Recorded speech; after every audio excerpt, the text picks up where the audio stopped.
The first site of Meteora defies geological logic, a forest of stone pillars rising abruptly from the Thessalian plain. These are not volcanic plugs, as one might assume, but the 60-million-year-old remnants of an ancient river delta. For millennia, water deposited layers of sandstone and conglomerate, which were later uplifted by tectonic shifts. Wind and water, nature's patient sculptors, then eroded the softer surrounding stone, revealing the colossal columns we see today. It was this otherworldly isolation that first drew ascetic hermits here around the 9th century, seeking spiritual solitude in the rock's natural fissures. Centuries later, during a period of great imperial decline, the first monasteries were constructed atop these pillars, creating bastions of faith that were as much a refuge for the soul as they were a fortress against the encroaching world. Here, the earth itself seems to reach for the heavens, and for over 1,000 years, humanity has simply endeavored to follow.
The Amalfi Coast is less a coastline and more a cliff face, a place where the Laetari Mountains don't just meet the Tyrrhenian Sea, but surrender to it in a sheer, dramatic plunge.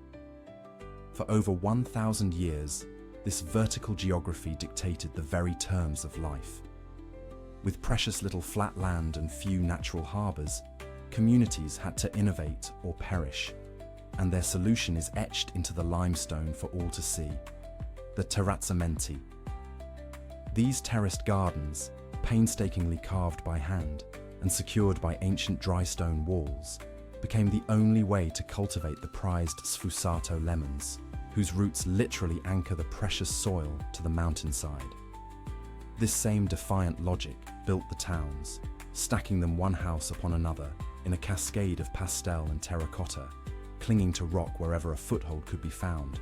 What we admire today, then, is not simply nature's artistry, but a millennium-long dialogue between human resilience and an unforgiving, yet magnificent terrain.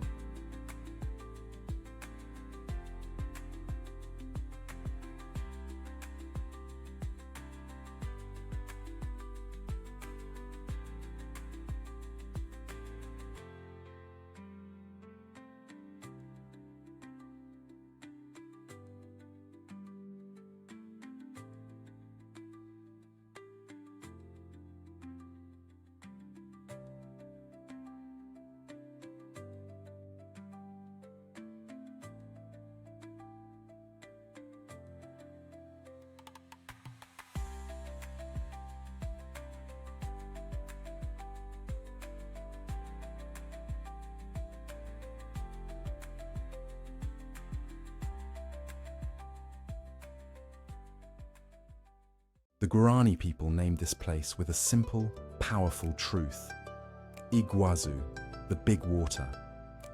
Yet even this feels like an understatement for a system of nearly 300 distinct waterfalls, cascading along almost 3 kilometers of the Paraná Plateau. This is not merely water falling over a cliff, it is a story of geological time, written in basalt. 135 million years ago, a colossal volcanic eruption solidified into this hard, dark rock cap.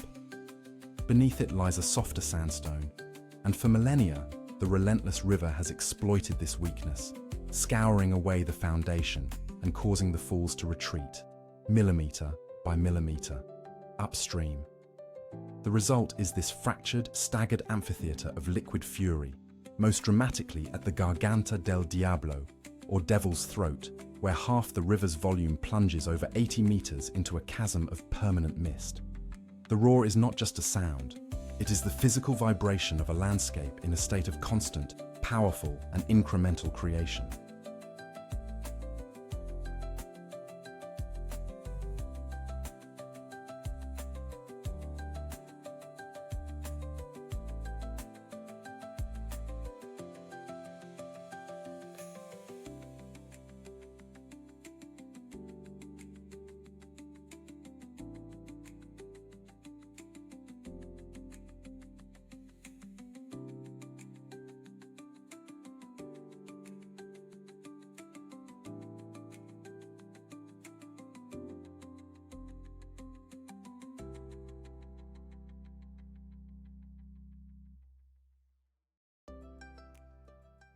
The name itself, Chichen Itza, whispers the secret to its existence, at the mouth of the well of the Itza.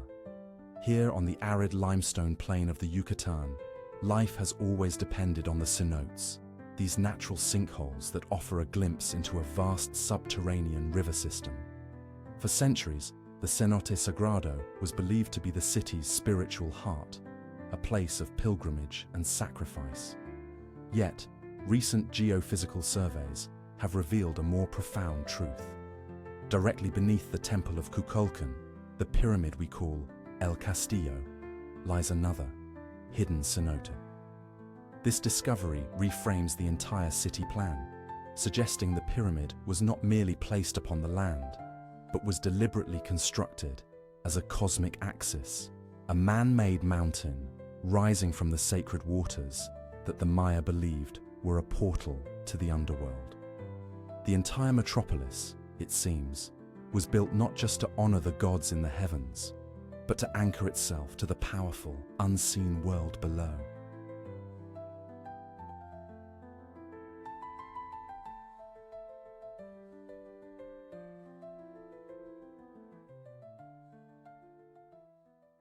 The first impression of Angkor Wat is not of stone, but of water. A vast man-made moat, nearly 200 meters wide, encloses the temple complex, creating a perfect island universe. This feature, engineered in the early 12th century, is far more than a defensive barrier. It is a physical representation of the mythical ocean of milk surrounding Mount Meru, the home of the gods. Yet this cosmic symbolism serves a brilliant practical purpose. The moat maintains a stable groundwater level, preventing the sandy soil beneath from drying out and shifting, which would have collapsed the monument under its own immense weight. The 5 million tons of sandstone, quarried from the holy mountain of Phnom Kulen, over 50 kilometers away, and ferried down a complex network of canals, were laid with astonishing precision. Each block fits against the next, through friction and gravity alone, a testament to an empire that sought not just to honor its gods, but to replicate their celestial world in the heart of the Cambodian jungle.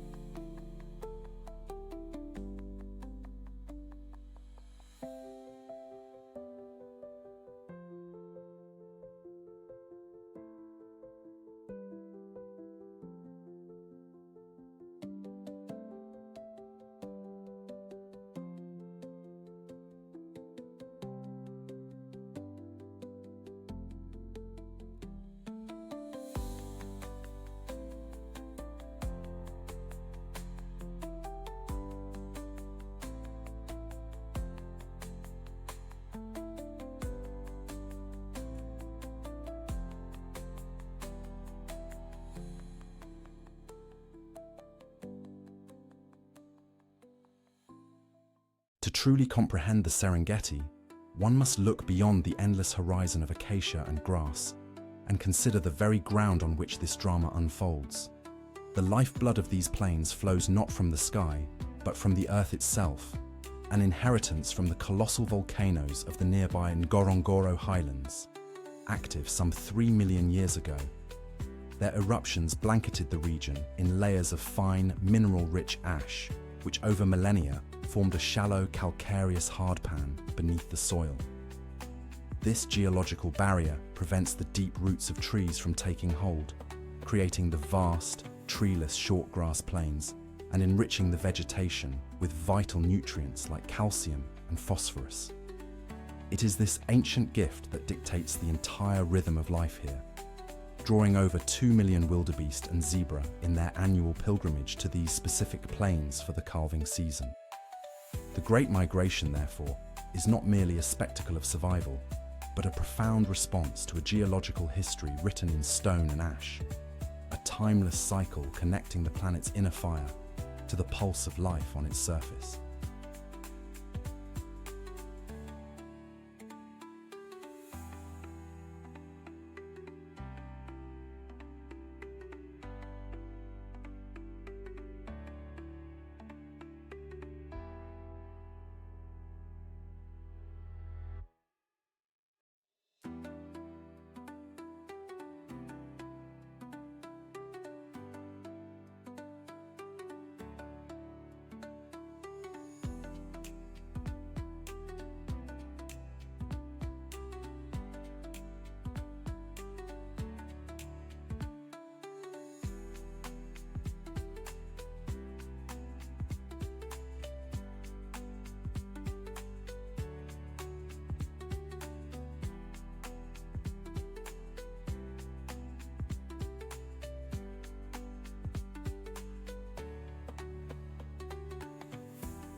Many see Santorini as the pinnacle of island beauty, a cascade of white villages against a sapphire sea.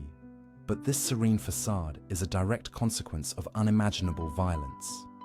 Roughly 3,600 years ago, the Minoan eruption of Thera, one of the most powerful in human history, tore the heart out of this island, ejecting an estimated 100 cubic kilometers of rock and ash into the stratosphere. The breathtaking caldera we see today is not a gentle bay, but the vast, flooded crater left by that cataclysm. The iconic cliffside towns of Oya and Fira are built directly upon the precipice of the volcano's rim, their foundations anchored in layers of pumice and tephra.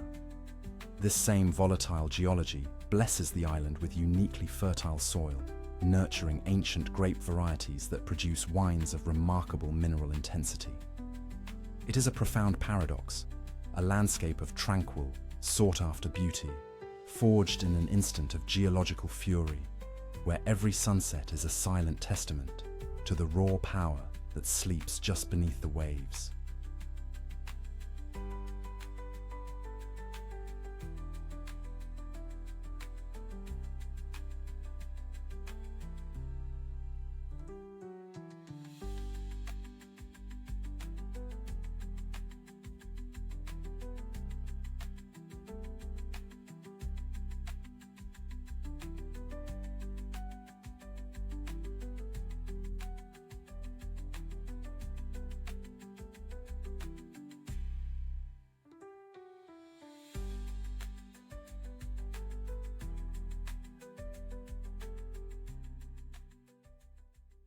The limestone walls of Dubrovnik rise from the Adriatic not merely as fortifications, but as the enduring testament to a singular idea: libertas.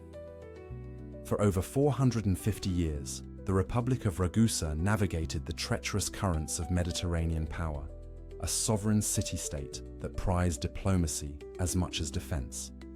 Its official motto declared that liberty was not to be sold for all the gold in the world, a principle literally built into the city's fabric. The nearly 2 kilometers of ramparts, punctuated by forts and bastions, were never breached by a hostile army, a success owed as much to shrewd negotiation as to superior engineering. To walk these walls today is to trace the very outline of that fierce independence, looking down upon a city whose orderly grid and public spaces were centuries ahead of their time.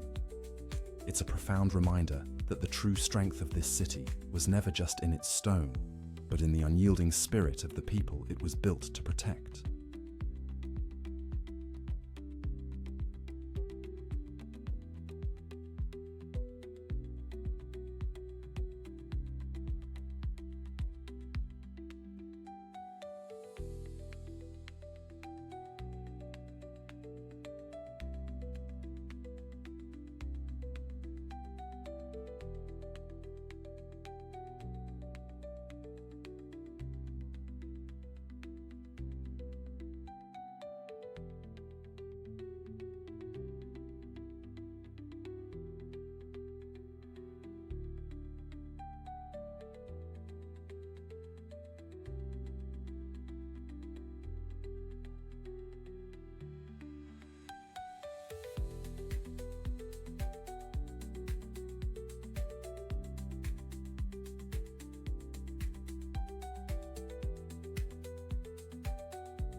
The sound arrives long before the sight, a low, constant thunder that hints at an immense power. But what truly defines Victoria Falls isn't just its volume, but its extraordinary geology. The Zambezi River here flows over a vast plateau of basalt, a dark volcanic rock laid down some 180 million years ago. This hard shelf is fractured by a series of deep east-west cracks, weaknesses filled with softer rock. For millennia, the river has exploited these fissures, scouring out the soft fill until the hard basalt lip above collapses, carving a new chasm in a geological instant. The zigzagging Batoka Gorge we see downstream is the breathtaking evidence of this process, a scar tissue of at least 7 previous waterfalls. What we witness today, this mile-wide curtain of water, is merely the current chapter in a slow, relentless retreat upstream, a spectacle of creation and erosion written in stone over 100,000 years.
The very name, the Great Wall, suggests a single, monolithic structure, a continuous line drawn across the landscape. But the reality is far more complex and compelling. What we see today is not one wall, but an immense, fragmented system of fortifications, built, abandoned, and rebuilt over nearly 2 millennia by various dynasties. The earliest sections, dating back to the 7th century BC, were humble earthworks. It was the Ming dynasty, some 2,000 years later, that engineered these iconic stone and brick sections, complete with an estimated 25,000 watchtowers. Each tower was a link in a vast communication chain, using smoke signals by day and fire by night to relay messages across hundreds of miles in just a few hours. It snakes across the ridgelines not by chance, but by design, a strategic artery that sought not only to repel nomadic invaders, but also to control the very flow of culture and commerce along the Silk Road. It stands as a testament not just to imperial ambition, but to the enduring human impulse to define and defend a known world against the vast, unknown expanse beyond.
The approach to Petra is itself a masterclass in Nabatean ingenuity.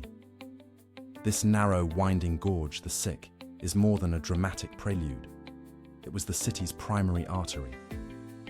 Carved into its towering sandstone walls, you can still trace the remains of ceramic pipes and water channels, a 2,000-year-old circulatory system that captured precious rainwater and channeled it into a vast network of cisterns. This sophisticated hydraulic engineering allowed a bustling metropolis of more than 20,000 people to flourish in the heart of an unforgiving desert, transforming a hidden canyon into a vital oasis on the ancient incense routes. The very same rose-red rock that lent itself to their iconic funerary architecture was also the key to their survival. We so often remember Petra for its magnificent dialogue with death, yet its most profound secret, etched into these very stones, is the story of how it so brilliantly sustained life.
The illusion of absolute symmetry at the Taj Mahal is a deliberate and brilliant deception, a masterclass in architectural psychology. As you approach, the 4 minarets framing the central dome appear perfectly vertical, but this is a carefully crafted optical correction. Each tower, standing over 40 meters tall, was constructed to lean outwards by approximately 2 degrees. This calculated imperfection serves a dual purpose, one of artistic foresight and the other of pragmatic engineering. Aesthetically, the slight tilt ensures that from the viewer's perspective on the ground, the minarets appear flawlessly upright, counteracting the distortion of parallax. Structurally, it was a stroke of genius. In the event of an earthquake, a real threat in this region, the minarets would collapse away from the precious mausoleum, protecting the tomb of Mumtaz Mahal. It is a profound detail, revealing that this monument, conceived in the 17th century, is not merely a testament to an emperor's love, but a complex architectural narrative where every line and every angle was considered with the utmost precision, blending sublime beauty with enduring strength.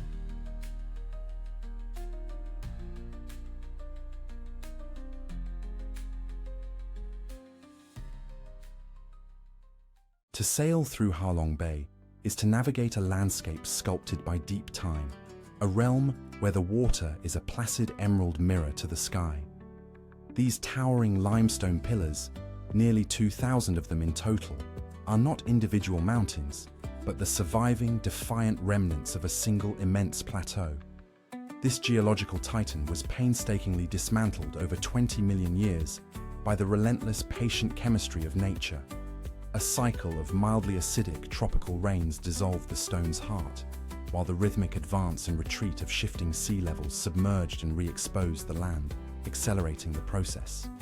This slow, persistent dissolution carved out a submerged, labyrinthine world of dripping grottos and vast, hidden caverns, creating a unique vertical ecosystem where resilient flora, ancient cycads, and delicate orchids clings tenaciously to the smallest crevice in the weathered rock. The traditional junk boats, with their distinctive rust-colored sails that glide across these waters, seem almost ephemeral. Their brief journeys are a fleeting, vibrant counterpoint to the silent, geological epic unfolding around them in monumental slow motion. Each jungle-crowned island is a distinct chapter in Earth's story, a testament written not in sudden violence, but through the patient, persistent, and ultimately transformative power of water and time.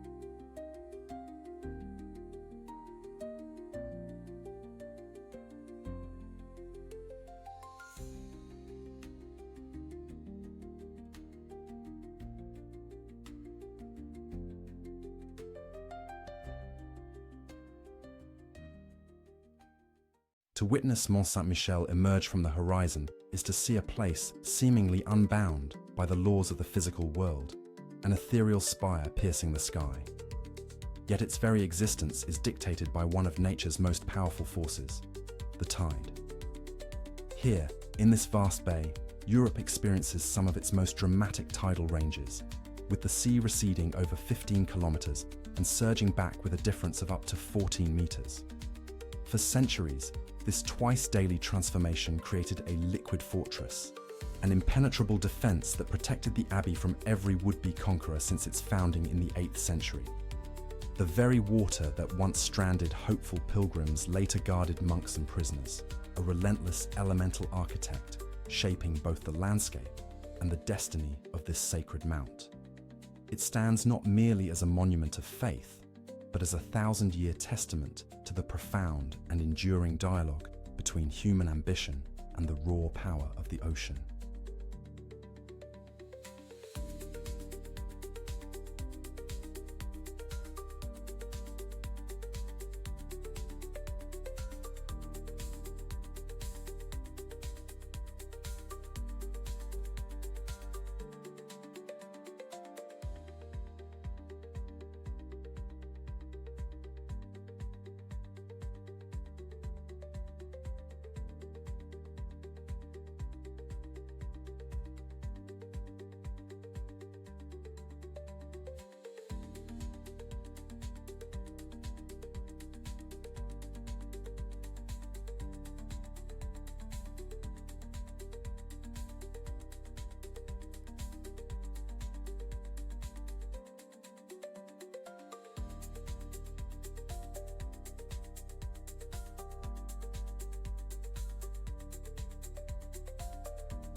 To stand within Yellowstone is to stand inside one of the planet's most colossal and active volcanic systems.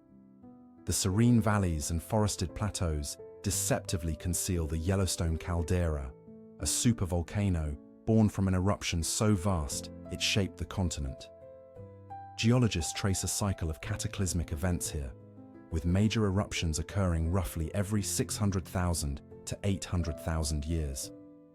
The last, the Lava Creek eruption, took place approximately 631,000 years ago, blanketing much of North America in ash. What we witness today, the clockwork precision of Old Faithful, the ethereal terraces of Mammoth Hot Springs, are not mere spectacles. They are the surface expressions of an immense magma chamber simmering just 5 miles beneath our feet, its heat driving this intricate and volatile plumbing system. This is not a static monument to the past, but a landscape in constant dialogue with the immense forces that created it. Yellowstone offers a rare, humbling glimpse into the Earth's deep geological time, reminding us that the ground we walk on is not solid and permanent, but alive and profoundly powerful.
Perched at nearly 2,400 meters in the Andes, Machu Picchu was never a lost city in the common sense, but a deliberately secluded royal estate, a seasonal retreat for the Inca Emperor Pachacuti.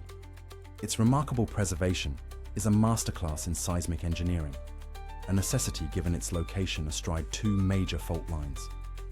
The Inca masons employed a technique known as ashlar, shaping immense granite blocks to fit together without mortar, a design so precise that a blade cannot be forced between the stones. During a tremor, these stones could essentially dance, shifting and resettling into their interlocking positions, granting the walls a flexibility that rigid European structures of the era could never match. This profound understanding of the Earth is mirrored in the site's integration with the landscape. More than 700 agricultural terraces not only provided sustenance, but also stabilized the mountain slope, while intricate water channels controlled the flow of springs and heavy rainfall. It stands as a silent, sophisticated dialogue between human ingenuity and the formidable power of nature, a masterpiece inhabited for less than a century before being reclaimed. From any vantage point, the sheer scale of Bagan is difficult to comprehend. What we see today, over 2,200 temples and pagodas dotting the arid plain, is merely a fraction of what once stood.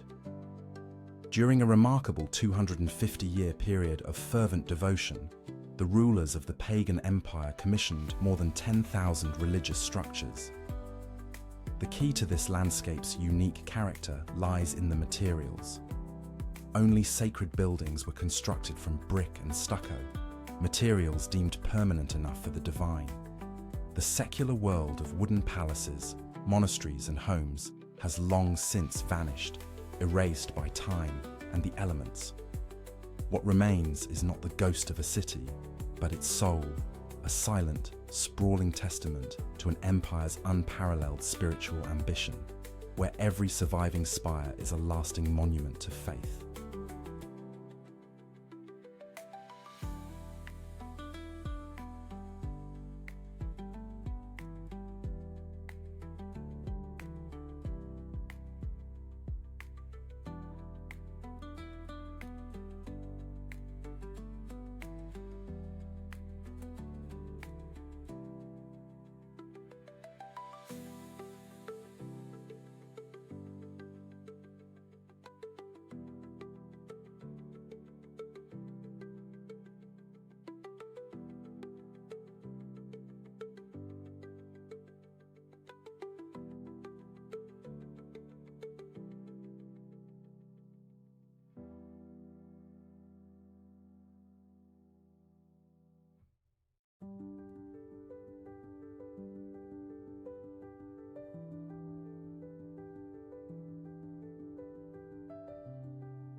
To walk through Kyoto is to walk through a city that, by the brutal logic of the 20th century, should not exist. It was spared the atomic devastation that leveled other major centers not by chance, but by the deliberate intervention of US Secretary of War Henry L. Stimson, who recognized its unparalleled cultural value. This single act of preservation is why the city's original grid, laid out over 1,200 years ago and modeled on the Chinese capital of Chang'an, remains largely intact. It's why over 1,600 Buddhist temples and 400 Shinto shrines still stand, their wooden structures breathing history into the modern air. This is not a city rebuilt from memory, but a city that carries memory itself, a living archive where the past isn't just remembered, it is felt in the texture of the stone paths and the scent of ancient cypress.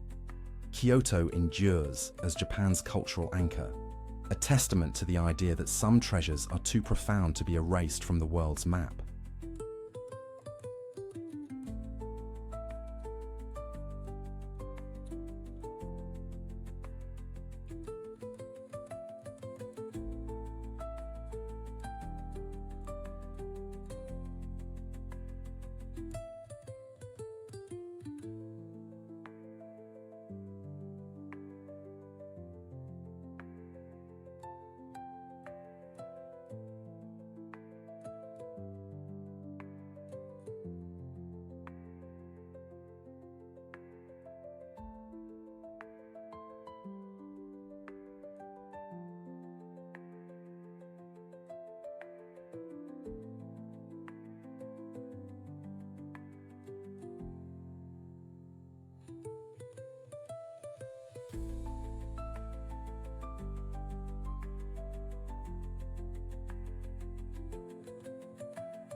They call this the eighth wonder of the world, but that title fails to capture the quiet intimacy of the achievement.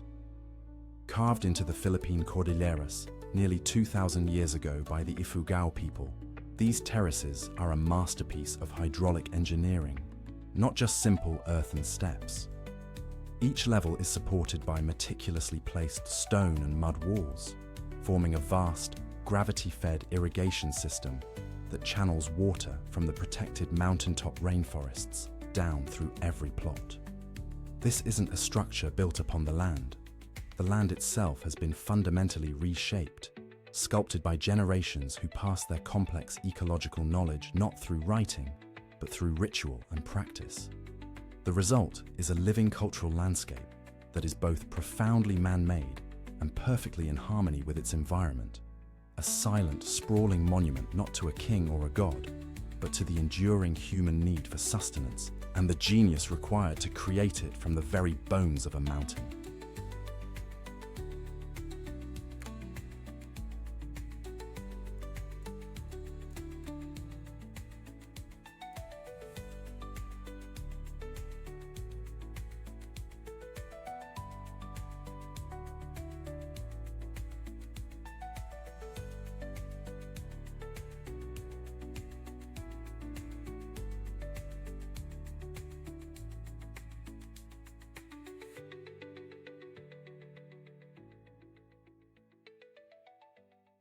To see Venice as merely floating is to miss the staggering feat of engineering that anchors it to the earth. Beneath the shimmering canals and marble palazzi lies a hidden, petrified forest.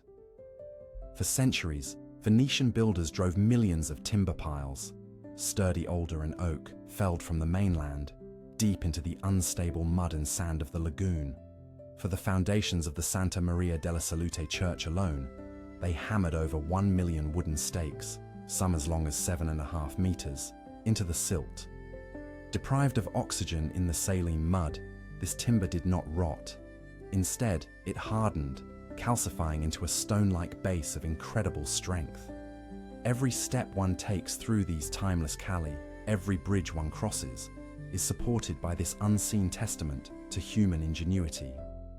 It is a city built not on water, but on a defiant man-made geology, a foundation that transformed a treacherous marsh into a republic that would command the seas for over 1,000 years.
Here on the Antrim coast, the land itself seems to think in geometric patterns.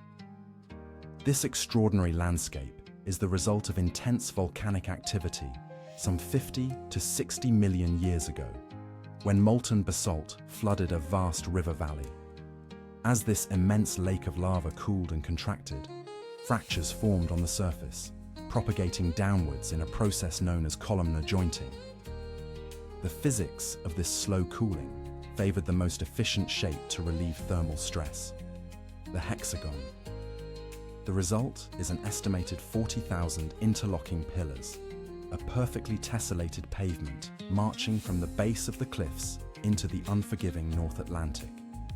It's a testament to a slow, inexorable force of nature, a causeway that feels both entirely alien and mathematically deliberate. Standing here, it's easy to understand how legends of giants were born. When geology performs with this level of architectural precision, the line between the natural and the supernatural begins to blur, inviting us to contemplate the immense timescales that have shaped our world.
The surreal topography of Cappadocia is not the work of magic, but of a violent, terrestrial past. Beginning some 60 million years ago, the colossal eruptions of Mount Erciyes and Mount Hasan smothered this Anatolian plateau in a deep layer of soft volcanic ash, which compressed into a rock known as tuff. A later, harder layer of basalt formed a protective cap. Over millennia, the patient forces of wind and water meticulously eroded the softer tuff, leaving the more resilient basalt to perch atop these conical spires we call fairy chimneys. But the story is incomplete without its human element.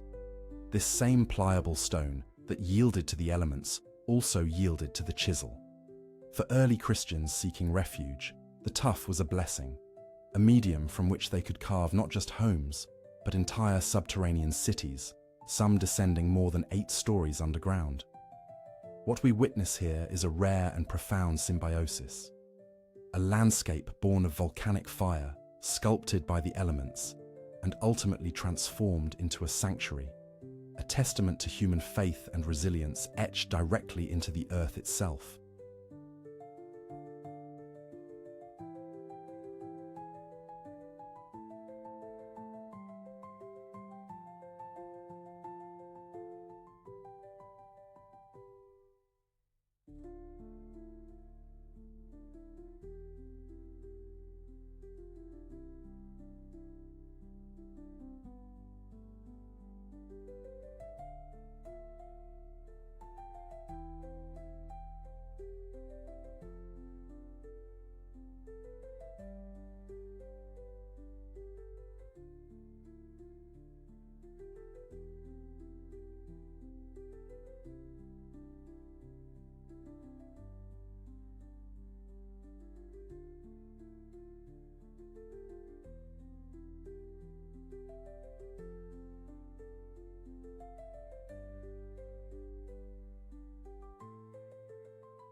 To gaze upon the Swiss Alps is to witness a landscape of serene, almost impossible beauty. Yet this tranquility belies a creation story of unimaginable violence. Here, over the course of 60 million years, the African and Eurasian tectonic plates collided, their immense pressure forcing the Earth's crust to buckle and fold like paper. The evidence is etched into the very rock. You can trace the lines of these colossal folds, known as nappies, across entire mountainsides. Perhaps the most dramatic testament is the Matterhorn itself, a geological outlier. Its upper 7,000 feet are composed of hard gneiss from the African plate, thrust upwards and now resting, impossibly, atop the softer schists of the European continent. It's a profound reminder that these peaks are not static monuments, but the slow-motion crest of a geological wave that continues to rise, inch by inch, a silent, ongoing dialogue between two worlds.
The saw-toothed skyline of Banff tells a story not of fire, but of immense, silent pressure.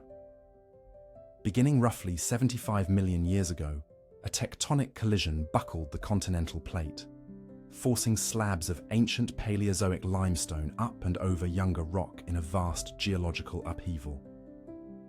This thrust faulting created the dramatic tilted ramparts we see today, with Mount Rundle standing as a classic textbook example of a mountain sheared and slanted by this force. The landscape's final character, however, was sculpted by a more recent artist, ice. For 2 million years, colossal glaciers scoured these nascent peaks, carving the deep U-shaped valleys and sharpening the knife-edge arêtes. Their legacy persists even now in the valley floors, where lakes like Moraine and Louise owe their impossible turquoise to a fine glacial silt, the suspended dust of those very mountains, which scatters the sunlight. It is a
The sheer granite faces of Yosemite Valley are not merely mountains, but the exposed heart of an ancient magma chamber, cooled and solidified deep within the earth some 100 million years ago. This resilient granodiorite, the core of the Sierra Nevada batholith, was later subjected to nature's most formidable sculptors, glaciers. During successive ice ages, colossal rivers of ice, some up to 4,000 feet thick, scoured this landscape with unimaginable force, grinding and polishing the stone, carving the distinctive U-shaped trough that defines the valley floor. As the immense weight of the ice vanished, the underlying rock expanded and fractured, peeling away in vast curved sheets, a geological process called exfoliation. It is this slow, patient shedding of its outer layers that gives landmarks like Half Dome their iconic, rounded form and sheer cliff face. What we witness is a story written in stone, a dialogue between subterranean fire and the relentless power of ice, a timescale so vast it redefines our own sense of permanence.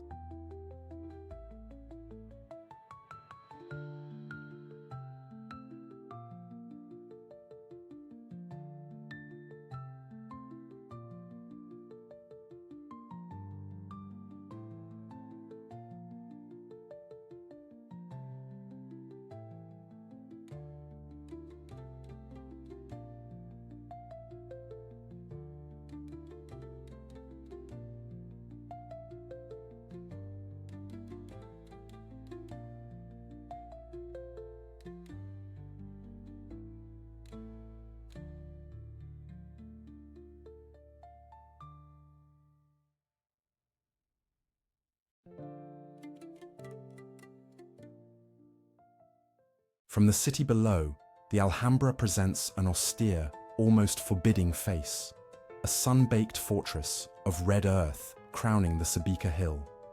Yet this formidable exterior conceals a secret world, a paradise brought to life not by magic, but by a masterpiece of medieval hydraulic engineering. For over 8 kilometers, the Acequia Real, or Royal Canal, diverted water from the Darro River, channeling the lifeblood of the Sierra Nevada mountains directly into the heart of the palace.